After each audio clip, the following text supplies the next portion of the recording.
जय जय स्वामी समर्थ।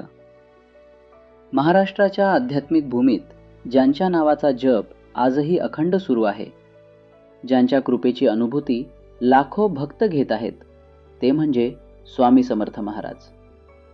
स्वामी समर्थ महाराज हे दत्तात्रेयांचे अवतार मानले जातात।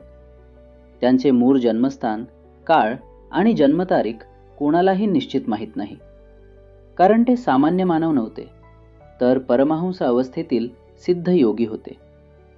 उत्तरेतील हिमालयापासून ते संपूर्ण भारतभर फिरले आणि अखेरीस महाराष्ट्रातील अक्कलकोट हे त्यांचे कार्यक्षेत्र बनले। तेथेच स्वामी समर्थ महाराजांनी आपल्या अद्भुत चमत्कारांनी भक्तांच्या जीवनाला नवा मार्ग दाखवला। एकदा भयंकर आजाराने ग्रस्त एक भक्त स्वामींकडे आला। औषध, उपचार, वैद्य सगळे अपयशी ठरले होते। स्वामींनी त्याच्याकडे पाहून फक्त एवढंच म्हटलं, घाबरू नकोस, मी आहे। काही दिवसातच तो आजार आपोआप दूर झाला। एकदा अक्कलकोटात भीषण दुष्काळ पडला। पाणी नव्हतं, धान्य नव्हतं, लोक हताश झाले। स्वामी समर्थ महाराजांनी फक्त जमिनीवर पाय आपटला आणि तेथेच पाण्याचा झरा उगम पावला। आजही त्या ठिकाणी स्वामींच्या कृपेची साक्ष मिळते। स्वामी समर्थ भक्तांची परीक्षा घेत, पण कधीही त्यांना सोडत नसत।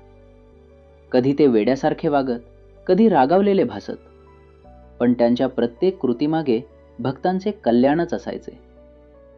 स्वामींचा संदेश अतिशय सोपा होता, भिवू नकोस, मी तुझ्या पाठीशी आहे। श्रद्धा ठेव, संयम ठेव आणि कर्म करत राहा। स्वामी समर्थ महाराजांनी इसवी 1878 मध्ये अक्कलकोट येथे देहत्याग केला, पण आजही त्यांची कृपा जिवंत आहे। आजही अक्कलकोटात लाखो भक्त मनोकामना घेऊन येतात आणि म्हणतात, जय जय स्वामी समर्थ। जर ही कथा तुमच्या मनाला स्पर्श करून गेली असेल तर व्हिडिओ लाईक करा आणि अशाच श्रद्धा व चमत्कारांनी भरलेल्या कथा ऐकण्यासाठी चॅनल सबस्क्राईब करा।